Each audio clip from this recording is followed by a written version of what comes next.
Hey everyone, thanks for tuning in to Momenta on the main line. We're your hosts. I'm Dr. Joanna Holleran.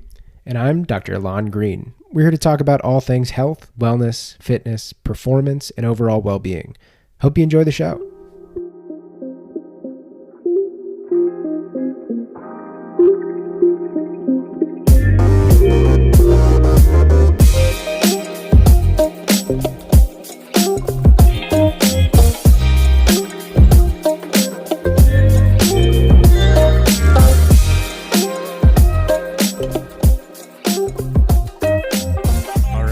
Guest today is a strength and conditioning coach with a diverse background and unique perspective into training for optimal health, performance, and overall resiliency. His career thus far includes working in multiple sectors of strength and conditioning, including working on the strength and conditioning staff at UCLA, where he trained athletes ranging from Olympic track and field to soccer, volleyball, swimming, and basketball. He worked at Jay Glazer's Unbreakable Performance, training athletes including professional MMA fighters and NFL stars. He then went on to work at Impact Basketball, focusing on helping collegiate stars prepare for the NBA Combine, training international teams, including the Indonesian national basketball team, and working with elite-level NBA players looking to gain a competitive advantage. He then accepted a role working on the strength and conditioning staff for the Indiana Pacers during the 2018-2019 NBA season. When he came back, he took a job working at Mamba Sports Academy as an internship coordinator in charge of high school and collegiate athletic development. Now, he's currently working at Monarch Athletic Club in West Hollywood, a facility that provides a multidisciplinary, science-based approach to health and wellness, led by a team of physicians, physiotherapists, and strength and conditioning staff. Ladies and gentlemen, Coach Nate Shemtov. Hey, thanks for having me, bro. I appreciate you bringing me on, and it's an honor, bro. Yeah. Can't wait to get into it. As our first podcast episode, as soon as we had the idea of actually starting the podcast, I was like, I got to interview Nate. I feel like he has so much interesting, background, and I feel like it's a perfect place to start. So I appreciate you being here. Yeah, bro. Thanks for having me. Yeah. So I'm really excited to dive in, get some of your insights based on your experience working in all these different environments within the entire field of strength and conditioning. We should probably take a step back, give some folks some background on the path that has led up to this point. So good first question. What initially sparked your interest in pursuing a career in strength and conditioning? Yeah, I feel like this is a common theme across the board for most people in this industry, but we're essentially athletes that just didn't make it, like it's like the sad truth, but it's not really that sad. We just, you accept it and you move on. It's like those who can't do teach. So I just knew, I grew up obsessed with basketball, playing basketball. I just, I played high school, JV, varsity, nothing crazy, no collegiate or pro or anything. But I just knew that I just wanted my life to be involved with basketball at some degree. I don't care if I'm a water boy or, tile boy, whatever it is, I'm going to make it happen. And I just knew that I like to nerd out on physiology and like how the body works. And I grew up as a larger kid. I was a pretty chubby kid growing up, so there was a point where I turned it around and lost a bunch of weight, and that whole process kind of interested me and sparked my interest in, like I said before, physiology and biology and all the sciences. So it kind of just grew from there. I found out what kinesiology was, and it just bloomed. Yeah. It's interesting that you say, because I feel like a lot of people that end up pursuing it are athletes, right? And I know myself, it was like, what's going to get me the closest to being on the field, because I know I'm not going to be on the field, right, or the court or whatever it may be. And it's also interesting because I know the people who really thrive in the profession are also the people who truly have a passion for it, right? That are walking the walk and talking the talk, and then end up kind of pursuing some of those paths like kinesiology, and just kind of learning some of the more textbook stuff that can then help to take you to the next level. So I know you mentioned you grew up playing sports, grew up playing basketball, and I'm curious, did you have any specific coach that you felt was somebody that you hoped to embody growing up? I know back then you may not have thought about being a strength coach or anything like that, but did you have somebody that helped you get acquainted in the weight room, or a sports coach that kind of helped to piqued that interest in you? Yeah. Yeah, honestly, not really. I feel like I grew up back in the time where when the weight room was looked down upon or was demonized. That's a better word for it. Was the weight room was demonized back when I was a kid. It was, don't touch weights. It's gonna mess up your jumper. It's gonna stunt your growth, et cetera, et cetera. Whatever all those other myths. You'll get too bulky. I don't know. Like it's just these things that obviously weren't true, but you were told by just other kids or just people that obviously aren't qualified to have these opinions or state these statements, just telling you these things, and so you just believe it, and you're like, all right, I guess I'm not touching weight. So growing up, we did have a strength and conditioning coach though, and when we would train in the off season, it was mostly just like a clinic. So we would run stairs. We would either meet on campus where we had a set of stairs, or we would meet at the Santa Monica stairs, and we just do a ridiculous amount of running and stairs and like plyos up the stairs, and him tying a band around me and around him. And he's a big dude. He was like, I don't know, I'm gonna guess like 6'4", and a pretty bulky guy. I had to drag his big butt up the stairs. So he would just run us, and like one of the interesting things I remember, just outside of the going to the stairs and doing all that stuff, is for conditioning. This is in season as well, but for conditioning, we would have to run on campus, which our campus was pretty close, like probably a mile away from the beach. Make us run down the hill to the beach and come back with a handful of sand to prove that we made it down to the beach. I just remember that being pretty interesting, and that's always stuck with me. But just because it was like pretty tough. But yeah. It's interesting that you say that, because I feel like well, now that you're talking about it and thinking back to my high school days, I remember some weight room stuff. I remember we had one Olympic platform, and the only person that was allowed to use it was like the coach's son, because the coach didn't want to teach anybody else how to deadlift safe. And, so weightlifting was pretty much bench pressing and a ton of running. It was always like conditioning was running. And so I guess that's a good segue into, in comparison to what's available now, especially for that age group. What are your thoughts? It seems like things have become a bit more accessible. And maybe that's just bias from being in the industry or working with strength coaches, but do you feel like information has kind of gotten out there more, and the standard has been raised since we were kids? I mean, yeah, it's definitely come a long way, and like you mentioned, it's way more accessible now than it's ever been. I mean, the rise of obviously the internet and social media especially has given everyone access to essentially whatever they want and whatever they need. And I think it's out there for everyone. I mean, obviously there's different levels to this in terms of who do you follow and what sort of content are you looking for, because you mentioned people that are not in the industry and all that. But I have friends that are not in the industry, and they'll be like, hey, what do you think about this workout or this movement or whatever it is? And it's interesting that what they're able to find. Mostly it's like bodybuilding type of stuff, which is the easier stuff and stuff that's most appealing. But when you're looking at the athletic development sort of stuff, you want to be able to find some reputable sources and people that are providing valuable content and doing good things out there. Yeah. Well, so follow-up question to that. I know there might be some parents listening, or there might be people who are still kind of chasing their athletic dreams and looking for like you said, reputable, credible, people who are really good at this stuff. And so what are some recommendations that you might have? Like, what are things that people should be looking for when they seek out a strength coach to kind of better their athletic development?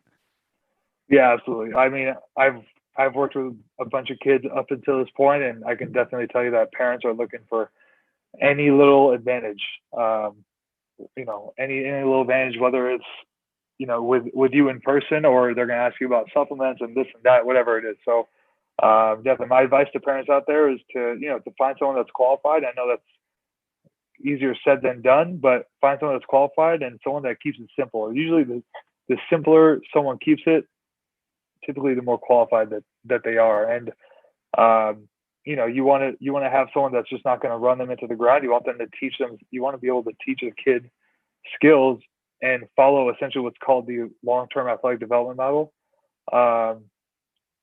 at the appropriate age, whatever, and also training age, and just work them up from there. You want to set that kid up for success for the long run, whether that kid stays with you for X amount of time or not. You want to set them up for whatever their next step is, and for the rest of their life. So prioritizing quality of movement is huge. Prioritizing athletic skills such as jumping, hopping, skipping, shuffling, cutting, linear acceleration, multi-directional movement. Like, these are all applicable to any sport, and they're important for any young athlete to understand, because that's going to already give them a competitive advantage over the rest of the kids who are not putting that extra time in the weight room or on the field or whatever it is. It's important for them to learn these skills, not just from a strength perspective, a development perspective, but from an injury prevention perspective. It's huge. Like, I know unfortunately, I know a handful of kids who have been too injured too early in their lives. Like, forget about athletics, just in their lives in general, and it's sad to see. So definitely big advantage for the parents is finding someone that keeps it simple and understands, like, a long-term athletic development is the way to go for kids. Yeah.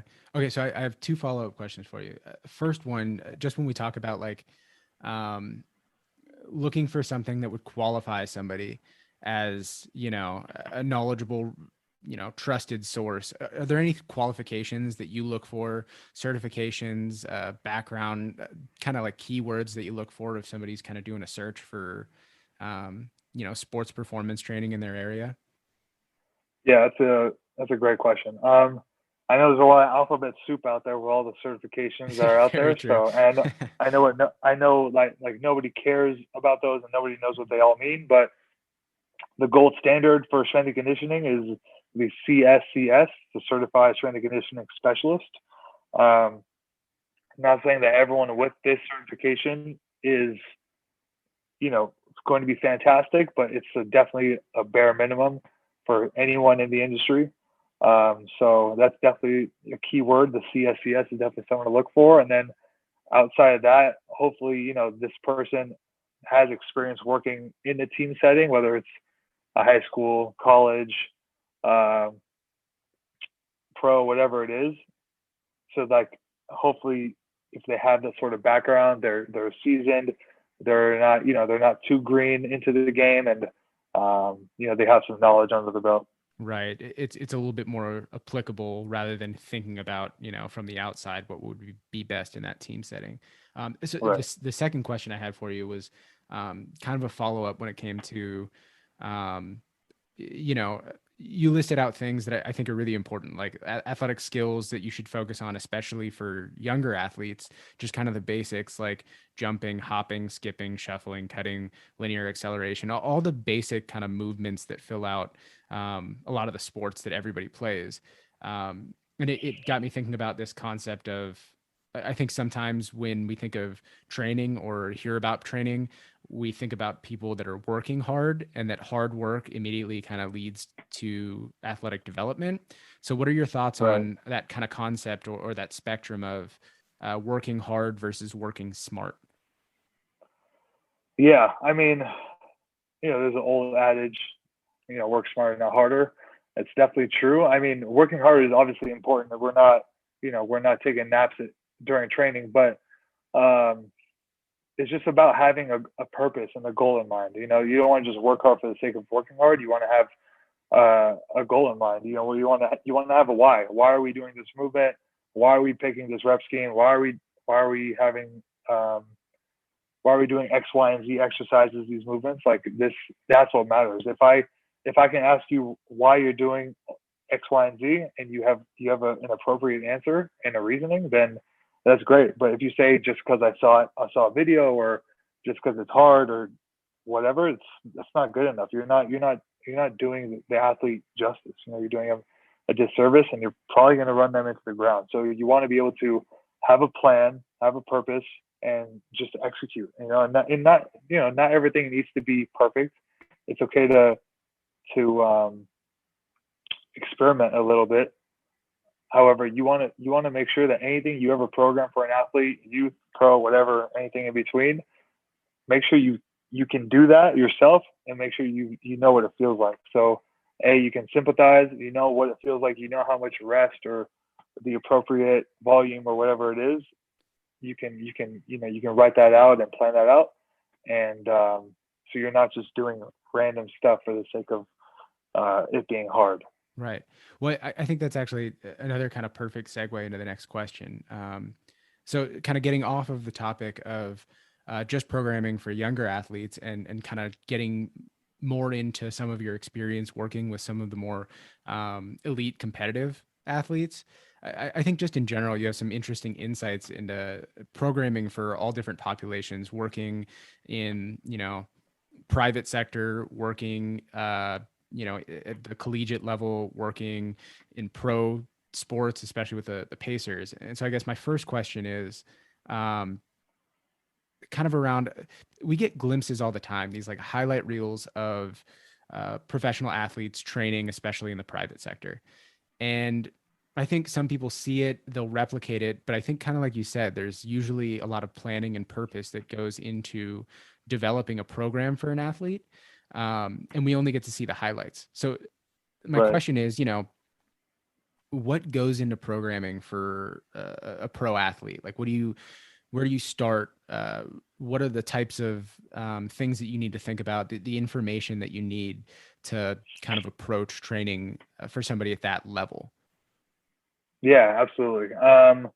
Yeah, just it's a good segue. Just talking about purpose. I mean, to start with, if an athlete reaches out to you and wants to work in the off season or whatever it is, whether they're pro or not, you want to make sure you're assessing. So, there's an old adage that says, if you're not assessing, you're guessing, right? And you don't want to be guessing. You want to make sure you have a starting point, you have a baseline, and that could be any number of things. I mean, everyone's got different gadgets and gizmos, and maybe you don't, which is totally fine. But you want to make sure you have some sort of way to quantify a baseline objectively. So, I mean, first things first, from just getting to know the person and the athlete in front of you, is get a training background, right? Understand if they've lifted weights, how long, what sort of things are what they're familiar with. Do they even know what a deadlift is or what it looks like?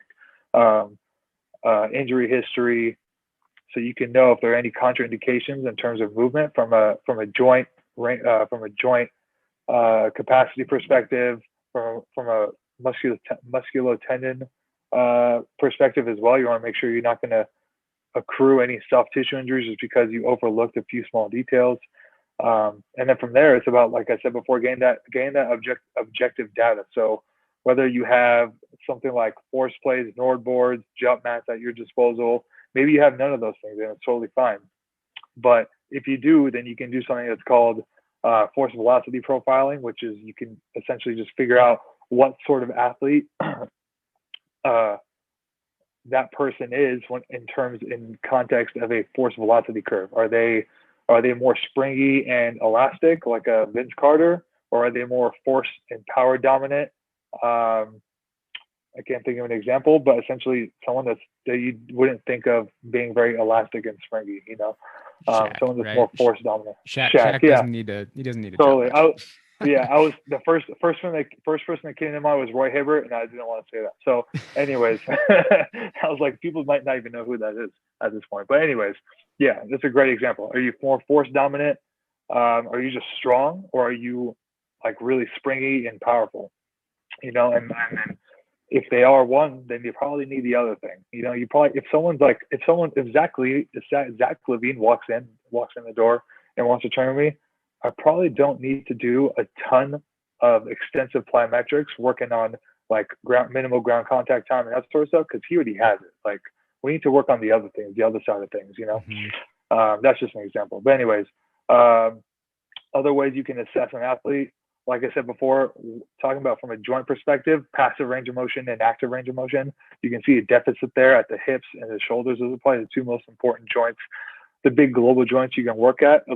Obviously, there's many more joints in the body, but those are like two big pillars that can really set you up for success if you really attack those and understand how those joints really contribute to training, movement, et cetera, et cetera. And lastly, and probably most importantly, above anything else, if you don't even have any way to measure objective data, it's okay.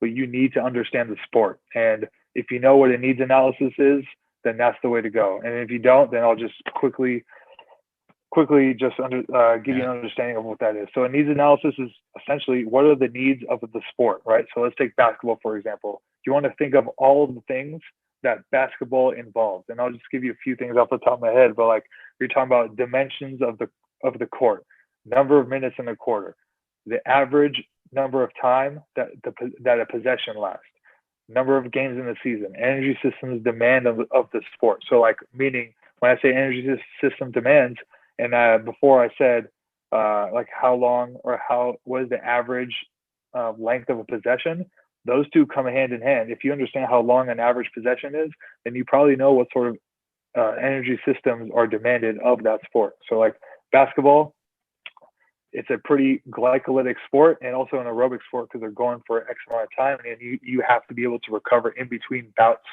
of possessions. But there's also a lot of dead balls. There's fouls, there's turnovers, timeouts, et cetera, end of quarters, halftime, et cetera, et cetera. So it's an intermittent sport, and you're able to produce high levels of force and activity in those short bouts if the possessions are shorter. If, for example, like games that go on to overtime, you obviously want to account for those type of things, but they don't happen very often. So you'll notice like starters will play typically, let's just throw a number out there, 35 plus minutes a game. Those guys are going to have to be really well conditioned and even more conditioned, because when the game runs into overtime or double overtime or whatever, they're going to have to be in even better shape than a normal game length, just in case those things happen, and they're able to sustain the production throughout the game if it goes into overtime, stuff like that. Right. But anyways, going down the list of a needs analysis, we're talking about outside energy system demands. You're talking about most common injuries. How do you combat those things? How are you going to prepare for those things as best as you can? What are the planes of motion that are most frequently seen in the sport? What are positions that are most frequently seen in the sport? And also, what are positions and planes of motion that are most frequently seen in a specific position? What do guards typically see themselves in? What do bigs typically see themselves in? Like if you take a person like Kyrie Irving, who's so fantastic with the ball, but if you take still shots of him doing his crossovers or dribbling the ball, he's so low to the ground, and those joint angles are so intense. The amount of hip internal rotation and external rotation and ankle inversion and eversion that he puts his body through, just getting so low to the ground on his crossover, that takes a lot of strength and end ranges of flexibility and mobility to be able to sustain those without getting hurt and repeat those over and over again throughout a game, and needless to say, throughout a season. So. Well, so just to kind of stop you there, because I think you bring up a really interesting point, and I know that there are going to be people in sports medicine, either working with athletes or wanting to work with athletes, and I think that you bring up a really cool point, and it's one we're talking about when it comes to training. Specificity seems to be kind of the key, right? Specificity when it comes to the demands of whatever sport they're playing, from both like what the sport requires from movement wise, but also what it requires metabolically, strength demands, the types of specific movements. Right. And then also you kind of bring up some interesting insights into the uniqueness of the individuals, their overall build and ability to move can sometimes make them better. It can define their strengths. So the reason that, Shaq succeeds in the way that he plays, or Kyrie succeeds in the way that he plays, is because their bodies essentially are matched to the strengths that their skills kind of complement, right? And so getting back, because I know we talked a bit about the needs analysis and whatnot, and I know that transfers through. It's going to change depending on the the sector of sports that you're in. And I know even when it comes to the higher competitive levels, when it comes to collegiate and professional level, needs analysis, even though it's the same approach, it can look completely different. So I guess comparing training athletes at like a private gym versus being on staff at UCLA or in the Pacers organization. So kind of talking private sector, collegiate sector, and professional level. Um, what are some of the main differences in just being in those environments when it comes to approaching training? Yeah, absolutely. So different sectors. I'll just start with the private sector. That's where I currently am now. So when working in the private sector, you can essentially do whatever you want from a training perspective because it's your environment, it's your world. Especially if you own the place of business, then obviously you can do whatever you want, unless you're if you're a subordinate or an employee, and then you might have a program that someone else writes that you have to follow. But anyways, I digress. So essentially, in the private sector, the number one priority is business, right? Is money coming in because the rent has to be paid. If you don't pay your bills, then you don't have a business anymore. So number one is you have to do what's best for the company, and yeah, just move on. And then training essentially, like, unfortunately, comes second. Next, from a training perspective, you have more. If you're typically, you have more time with the athletes. You might see them every day. You might see them 3-4 times a week, whatever it is, whatever frequency of training you program out. So if you have that much time with them, then you can just really work on the nuances of training, the nuances that relate to the person themselves. Especially if you've done your due diligence and assess them, then you really have a lot of time to work on all the things, as opposed to just working on the big rocks, the big compound movements, which are really important. But you have more time to do those things, so you can hit every single aspect that you want to, because it's essentially like your space, and you can your private space, and you can do whatever you want. And then lastly is like, this is more important than anything else, is building relationships. You get to know each other. You become friends, you go out to lunch, whatever it is. Like, you're building a relationship with the human first, athlete second, and they're gonna grow to appreciate you, trust you, and probably stick with you for the rest of their athletic careers. And then moving on to like collegiate sector, it's a totally different game. I mean, the collegiate sector is a revolving door. The NCAA has guidelines that limit the number of hours per day and per week an athlete can participate in athletics. So that means in the sport and in the weight room. So, like, for example, in the in season, an athlete can only participate in athletics up to 4 hours a day and 20 hours a week, right? And out of season, they can only participate in athletics for 4 hours per day and 8 hours per week. It's a huge difference, 20 hours a week to 8 hours a week. So unfortunately, because they're not collegiate weightlifters, they're collegiate athletes, they're playing a sport, you don't really get to have much time with them, because the sport coaches are going to take a majority of those hours, right? So, like, if I have a basketball player, coach is going to want them on the floor as much. They're going to suck up as many of those hours that the NCAA is allowing them to, and they're going to take a higher percentage of those hours, and then you're stuck with whatever that coach is going to allow you to. You're at the mercy of the coach, essentially, and the NCAA. Now, the way you can get around that is, if an athlete wants to voluntarily spend more time, they can, but most athletes don't. That's just the truth. But the way that you work with that, and like I said before, when I'm talking about big rocks and big compound movements, this is where they really come into play. This is where you're really hammering your Olympic lifts, your squats, benches, deadlifts, lunges, all the big stuff, because you only have probably 1 hour, 1 hour, definitely 1 hour a day, but maybe you only have, I don't know, 2 hours a week with them, whatever it is, 3 hours a week if you're lucky, with that athlete. So you want them to get as much bang for their buck as possible with you. So you don't, just like pretty much contrast to the private sector, you don't have time to work on, I don't know, ankle stability, or like, you really have time to work on like as much hip mobility as you'd like to, or whatever it is. You just don't have that time, unfortunately, unless like I said, the athlete is going to volunteer and spend extra time with you but however, it just doesn't happen that often. Right. Now, or go ahead. Well, and so I was just going to say, and typically I think it kind of leads back to what we were talking about before, where we say, especially like, private sector highlights where there are these a lot of like fantastic coaches where you'll see these snippets of training where they are focusing on like really specific components, whether it's like a certain skill acquisition, whether it's gaining mobility, creating stability, Right.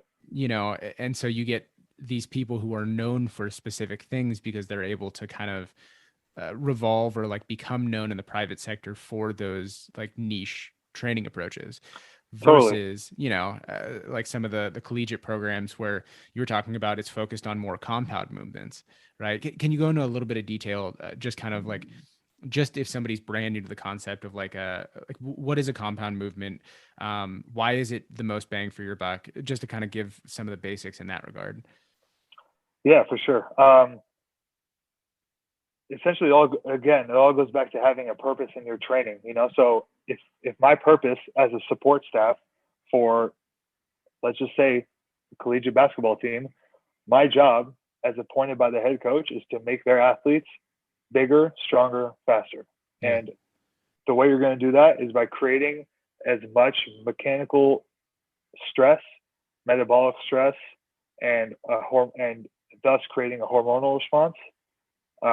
You want to create that response as much as possible, and that's going to happen with those big compound movements. Like a squat, hinge, or squat, deadlift, bench press, clean, snatch. Those are like essentially, that's kind of it. I mean, right. I'm not saying you're not doing anything else, but you're doing a lot of that. You're doing right. a lot of those. Like better to focus on some of the big movements that require multiple, joints in the body moving at once, rather than hammering out a bunch of bicep curls and, right. trying to get stronger that way. Exactly. So I guess, it seems like one of the biggest limitations, especially when it comes to training in-house for like collegiate programs, is the access that you have to players. How does that transfer when you get to the pro level? So you worked with the Pacers, you got to right. spend a bunch of time, and I know a lot of people, especially people who might be listening, whether they're pursuing strength and conditioning, if they're in but curious about working with pro athletes, I think sometimes it's difficult to program and kind of like find the best way to approach those types of players, because it's hard to understand exactly what their schedules are like. And so right. what is, I guess, to give people a better idea of what really goes into being a professional athlete from the strength and conditioning standpoint, is like, right. What does that look like when you're in house? Yeah, totally. I'm just going to touch on one more thing before I answer. Yeah, of course. So going back to the collegiate thing really quickly, even though you only have a limited amount of time, all that means is you have to be really, really good at planning. You have to have an annual plan, because you know what the academic year looks like. You know exactly where these athletes are going to be at what times. So that makes you a really good planner. And again, you're going to have to have really good sound training principles in order to create a really good training effect, and also to help these athletes perform when they need to. So you're going to peak X amount of times during the season or during the year. So when they have their big competition, they're feeling good, they're feeling athletic, they're feeling fast and powerful for whatever that event is, whether it's a tournament or otherwise. And lastly, unfortunately for the athletes, or maybe not, they have to listen to you. Like if they don't, they can get in trouble. So NCAA athletes, they have to follow a lot of rules, a lot of guidelines, which sometimes sucks, but honestly it's for the betterment of the athlete, because you need them to show up. The more frequently they show up, the better training effect and the more inputs they're going to get. Now, the way that translates over to the professional level is, and also the private sector, is these are adults, these are professionals. Like they're going to show up if and when they want to. That's number one. They don't have to do anything unless you have a head coach, and I'll just throw a name out there because he's the first guy that comes to mind, like Luke Walton, who like really has really supports the just really, really supports training essentially in the weight room. Mm-hmm. So he's going to mandate it. He's going to support it. He's going to require it of all of his athletes, and he's going to, nobody wants to get fined, but some players just don't care. Unfortunately, like some players, right. they'll take the fine. They'll be like, you know what, fine me. I don't care. Like take my money.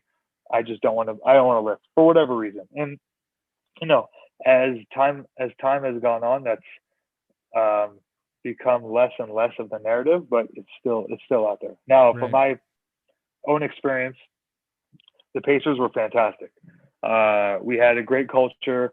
We had Nate McMillan, who was fantastic and who was a great supporter of us, like of the strength and conditioning staff, and of the sports medicine team. He's like, get your massages, get your training in, do whatever you have to do to perform. That was like the bottom line. Whatever it takes you to show up every night and play and feel good about it, do it. Like whether that means you go home and take a nap, or you get 2 massages a day, or you chill in the cold tub, or maybe you just need to listen to some music. I don't know. Whatever it is, just go get that done. Right. And the support staff is there to help you, achieve that and feel that way.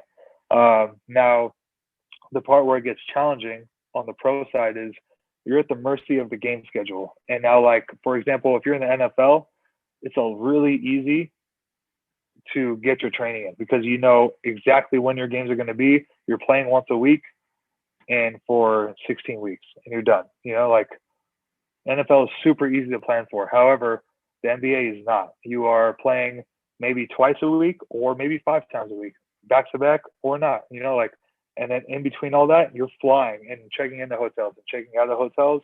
Nobody's getting any sleep. Nobody feels fresh. Nobody feels good. Like even support staff, because everyone, like, you play a game at 7 p.m.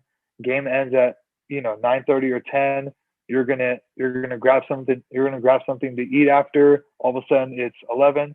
Then you have to check out of your hotel and go catch a plane. All of a sudden it's midnight and you're just getting on the plane, and then you have to fly across the country, and you arrive at, I don't know, 4 or 5 a.m. and then you have to check into the hotel and figure out how you're going to get your butt to sleep and feel ready for the next game. So yeah. Everyone thinks pro sports are really super lavish and luxurious, and it can be, absolutely, but it's during the season, it's just get it done. Like whatever it takes to get it, whatever it takes to perform, whatever it takes to get it done, you do it. So I'm not, it's not bad. It's just a grind, and you have to be ready for it. Yeah. Well, so I guess, and you touched on it too, where there are differences in culture, right? There are different priorities. Just because it's all professional level across the board doesn't necessarily mean that they're all taking the same approaches. And it seems like, especially working at those levels, working as a team and being able to communicate well on what needs to happen seems to be the key. And so it's interesting to hear you kind of talk a little bit about people who, like coaches, coaching staffs, even like ownership that really kind of prioritize taking care of the players, whether it's, really encouraging them to show up to strength and conditioning sessions, show up to actually get the tissue work done, or do whatever actually helps them to kind of prepare. And I think that's a good thing to consider, especially for people that do want to, kind of that have a goal to end up working with a professional sports team, whether it's in the realm of sports medicine or if it's in the realm of, performance and training, to just kind of understand that team mindset where everybody has a specific role, but everybody is really trying to set priorities to figure out how they can, find success with the people that they have. So, I mean, it's all really helpful information. So kind of moving on, I know there are also going to be a lot of people that, just like you and me, wanted to be pros, but we aren't. We're not professional athletes, but we still like training. We still like playing. We still like being athletic. And so I guess transitioning into kind of what you're doing now, especially, which is training in a really athletic manner, and kind of like applying a lot of the same concepts that you've taken, because like we talked about earlier, like a needs analysis approach can be used regardless of, whatever population that you're training. So for people that are kind of seeking out coaches to train more athletically, or for coaches to kind of better understand how somebody like you who's had experience in all those different, environments, views training for general population when it comes to being more athletic in the types of exercise and approach that you take. Can you kind of talk a little bit about that? Yeah, absolutely. Here's one thing I've noticed, and I just don't know what the answer is, just because it's hard to um, it's just hard for people to not gain access to, but really just learn on their own. So you're going to need a coach for this, but just like weekend warriors, just like how I am now. I'll play basketball, a couple of times a week just to feel like an athlete, just because it's fun to play basketball. But um, you'll see people that play sports recreationally, but they don't train for it. They just they'll take a more bodybuilding approach to training just because that's all they know, and that's all they're willing to take it. And they'll realize like soft tissue injuries will happen here, or they're just not really getting better at the sport because they're just doing bench press and bicep curls and sort of stuff like that. Now people have different priorities, and that's fine. But if you want to get better at your sport, you're gonna have to do something that's a little bit closer to being athletic than that. But anyways, to get to your question, for people that want to train athletically and everything, and for coaches out there that are training those people, you just make sure you're meeting them where they're at. I mean, it's just like I talked about before. If you're not assessing, you're guessing, right? So you want to meet them where they're at from an injury history perspective, training age perspective, the requisite movement capacity and movement proficiency perspective. You want to make sure like you're not just throwing a bar on someone's back for the sake of doing a back squat. You want to be able to meet them where they're at, because they can still get the same training effects with any implement. It's just a matter of how creative are you, and what's your process. And how are you going to get that person to where they need to be. And this goes for whether it's the weekend warrior or a pro athlete. How are you going to get them to where they need to be? You want to have an end goal in mind, and you want to reverse engineer that. That's how collegiate strength and conditioning, that's how collegiate programming is made, because like I said, what the annual plan is, when their games are, when their tournaments are, when the off season is. So you want to be able to peak at certain times of the year. So you want to reverse engineer that and get them to where they need to be. Now, obviously, for a general population person, this is not really the case unless they have an event like, hey, I'm going to run a marathon, or hey, I have a basketball tournament, whatever it is. Like, it's not very common, but you can also reverse engineer that way. But for someone who doesn't have events that they're getting ready for, it's just about being generally prepared and generally strong. And that's kind of it. And it's just a matter of what is your approach to getting there, and hopefully you're weighing risk and reward, and you're not gonna put someone in harm's way just for the sake of making them feel a certain way or making you feel a certain way because maybe you're bored with the session or you're bored with the programming or whatever it is. So just make sure you put the client first, and you're just not doing any harm or anything like that. Right. Well, so I mean, there's kind of this theme of purpose and specificity and intention when it comes to approaching training. And so I guess from my world, especially being a chiropractor, I don't like when people are in office, they're coming in for usually either soft tissue or, some sort of like musculoskeletal injury. And so I know a lot of chiropractors out there who, are sports oriented. Some of them have fantastic backgrounds in strength and conditioning. And I guess kind of like where this is leading into is for somebody who didn't kind of spend time gaining experience in the field. Generally we ask, like, do you exercise, like on their first visit when they come in? They come in with like back pain or whatever it is. Like, do you exercise? What do you do for exercise? And then sometimes it'll be like, oh, I strength train, and so it'll be like, and then just kind of like leaving it at that. Right. It's like, well, there's a lot more detail that goes into the type of exercise that they're doing, and whether or not that's contributing to their overall goal. So we always ask, functional outcomes. What is it that you're trying to get back to? And so all this to kind of like lead into a question where it's like, well, I know right now you're working at Monarch, and we'll kind of get into that in just a sec. But when it comes to kind of communicating, especially with people from the sports med side of things that are kind of working to, rehab the issues, talking to those types of practitioners, what's the conversation like when it comes to, kind of making that referral or working together, being able to work with a strength coach to say like, hey, this person has this type of injury going on. This is what we're doing in office. But just being able to have that communication around their goals. What are your experiences with that? What tips do you have, I guess, for people on my side to come in to be able to kind of have that conversation? Yeah, I mean, look, it's a blessing to be able to have like sports medicine professionals and strength and conditioning staff under one roof. We learn so much from each other, and I've learned so much throughout my time in my in my job now at Monarch. But I just let the sports medicine staff tell me what I can and can't do essentially. And if I can, if I have the background, if I have the the knowledge to be able to if I have the knowledge to be able to help and provide a certain stimulus that the PT staff that the PT staff needs, then I'm gonna do that. So for someone that I can just give it like a super simple example, but for someone that's experiencing low back pain and the PT staff has done their due diligence of assessing that person, and they've come to the conclusion that this person lacks a certain amount of hip extension and hip external rotation, and they think that's what's the biggest contributing factor to their low back pain. Then we're going to work on hip extension and hip external rotation and hammer that stuff home. Get as many frequent good inputs and stimulus as much as we can.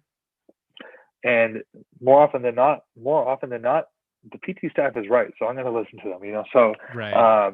We're going to hammer that stuff home, and then we're going to do things that are going to, help drive that stimulus even more. But we're also still going to train.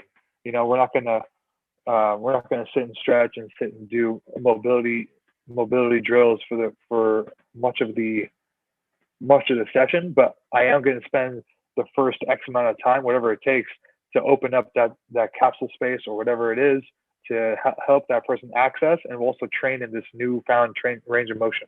Right. You want to be able to access it and also build strength in that new end range. So it's huge. Like needless to say, it's huge to be able to have that support and that resource. Yeah. And kind of what I'm hearing too is that, everybody kind of like plays their specific role toward kind of, focusing on getting that client, patient, individual toward closer to whatever their goal is. Right. And so right. like your experience lies in getting specific training effects. Right. Whereas a lot of like the sports medicine is kind of figuring out what the mechanism of pain is, and then understanding some of like the deeper function, whether it's, joint range of motion or, tissue rigidity or tone or whatever it may be. And so it's just kind of that back and forth communication about, like you said, it's like, what can they do where they're not going to get injured? And then I'm going to do that because that's going to make them better. Right. Yeah. Load it and just kind of make it better. So I guess kind of last thing I want to get into a little bit is just kind of going into where you are now, because I do find it really interesting that, and I know it's becoming super popular, where you're finding a lot of interdisciplinary settings. And so where you are at Monarch, it kind of takes some of the performance training, even like you have physicians on staff, you have physiotherapists. Tell us a little bit about what you guys are doing at Monarch and kind of, what your experience has been with it. Yeah, absolutely. So Monarch has been fantastic. It's been a great learning experience, and it's also been a huge challenge to develop a system that works with 3 different disciplines under one roof, and how to integrate them all. And by this point, we've pretty much got it down, but we're ever evolving. If we figure out a new idea or a new approach, we try to implement it, because there's, we're just trying to get better all the time, just like everyone else. But I'll just put it to you like this. So if you're a member that signs up at Monarch, you get 3 initial evaluations. So first point of contact for everyone that signs up is to meet with a physician. You sit down, talk about your daily habits, your lifestyle habits on a daily basis. You get a blood panel, so you get to see, you get to quantify, and you get to like objectively see what are your current, what are your current cortisol levels at, your endocrine markers at, your hormonal markers at, and the doctor, the physician will help you attack those things from a lifestyle perspective. And if there needs to be any sort of medical interventions, then obviously the doctor is there to assist you with any of those things. However, most of the time, most of those things that contribute to the lack of whatever it is that you see from the blood panel is just typically lifestyle behaviors and lifestyle interventions that need to be implemented, and they usually just clean themselves out, which is really cool. I really love our physician's approach. He just really keeps things simple and just allows the body to put itself back together, like into homeostasis, just by tweaking a few lifestyle factors, getting enough sleep, getting enough water, getting enough food, and that usually is the answer for most things. Obviously, there's other cases out there, but that's typically that. So that's essentially the first discipline right there is the physician. Actually, I forgot one thing. Sorry. Back to the blood panel. In addition to the blood panel, Dr. Green, I pretty much touched on it, but he's helping you understand what your lifestyle behaviors are in terms of consumption of water, food, and sleep. But also, if you're a person that needs help from a nutrition perspective, he's there to help you. We've teamed up with a handful of meal prep services, and we also have a weight management company that works with us as well. Those are separate entities of Monarch, but we've built great relationships with these teams, and they've been able to help us, get people to where they need to be. So yeah, that's essentially the medical side. That's the medical side of Monarch. And then moving on to the PT side of Monarch is, after your second point of contact is your evaluation with one of our physical therapists. And we're pretty heavily enveloped in the FRC system. So our physical therapist will take you through what's called an FRA, which is the functional range assessment. So essentially, we'll take you through a joint by joint assessment from your neck all the way to your toes, and see what your passive and active ranges of motion are. See what your deficiencies are and the deficits between your active and passive, and see if those are any contributing factors to what your injury history has been, or your current injury situation or aches and pain situation is. And the PT staff does a fantastic job of like building out a profile that we share in each meeting if a new member signs up. So and communication is huge within this model, because everyone needs to understand what's going on with each person. And it's essentially the same thing as the pro model. Just to divulge for a second, like when I was with the Indiana Pacers, every single morning, the entire performance staff meets. We're talking dietitian, sports psychologist, PTs, ATs, and performance staff, and everyone else in between if I'm missing anybody. And we'd go down the list of the 15 guys on the roster. How's this person doing? How's that person doing after last night's game? How does their knee feel after falling on their knee last night? Whatever it is, how does this person feel? What do we need to do with that person today to get them ready for tonight, or get them ready for tomorrow night, whatever it is? It's kind of the same thing over at Monarch, except we have 2 formal meetings a week, and then we communicate constantly throughout the week. And instead of, managing 15 athletes, we have, 120 or more clients right now. So we definitely have to, that's where communication is huge, because we're keeping markers on all these people. There's tons of, variables. We don't know what they're doing outside of here, but we're doing our best to manage them while they're within our space. And hopefully, we're hammering in enough good values to where they're executing outside the space, and they're doing all the things they need to be doing to essentially reach their goals. We're just here to help you reach your goals, but we have 3 different dimensions and 3 different methods to attack that goal. Yeah. Well, I mean, it seems to be like I mean, one of the main things that I'm kind of taking away from the conversation too is in order to kind of I guess give the best approach toward, the individual, the team, whoever it is that you're working with. Usually it takes a team approach. And I like how you kind of Totally. went back and pulled back the debrief, because I mean, it's something that we used to do at the chiropractic practice that I worked at before, where, we would talk with front desk staff, the rehab staff, and essentially just kind of debrief the day and say, where's everybody at? And kind of everybody gets their input. And then there's a specific plan moving forward. And I think that Right. can be done.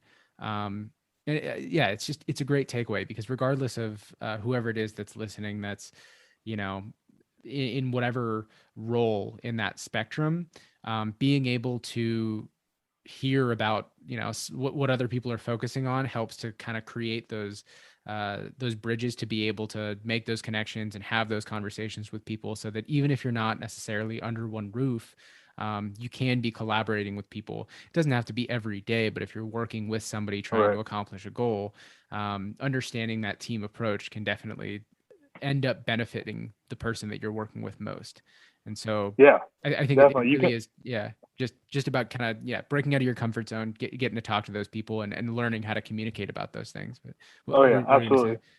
I was gonna say one way we break it down is essentially each of these pillars, the the medical, the sports medicine, and the training, like individually by themselves, they're all broken systems.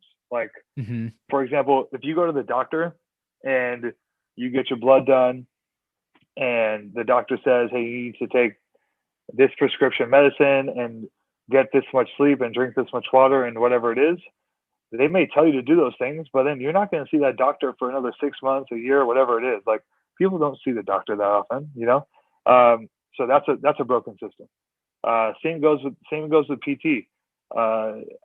Athletes or people, they just go to PT when they're hurt, but when they're not hurt, or even when they are hurt, and you know, let's say um, let's just say, for example, when they are hurt, they come to you, they rehab, they may finish the entire rehab process, whether it's post-op, early stages, acute stages, or so on, or they might not. They might just stop, and a lot of people do. But essentially, that system is broken too, because whether they finish the rehab or not, once they leave your doors, they're not going to come back unless they get hurt again. But maybe they might just go somewhere else, Right. right? Yeah. So you're not going to see them again.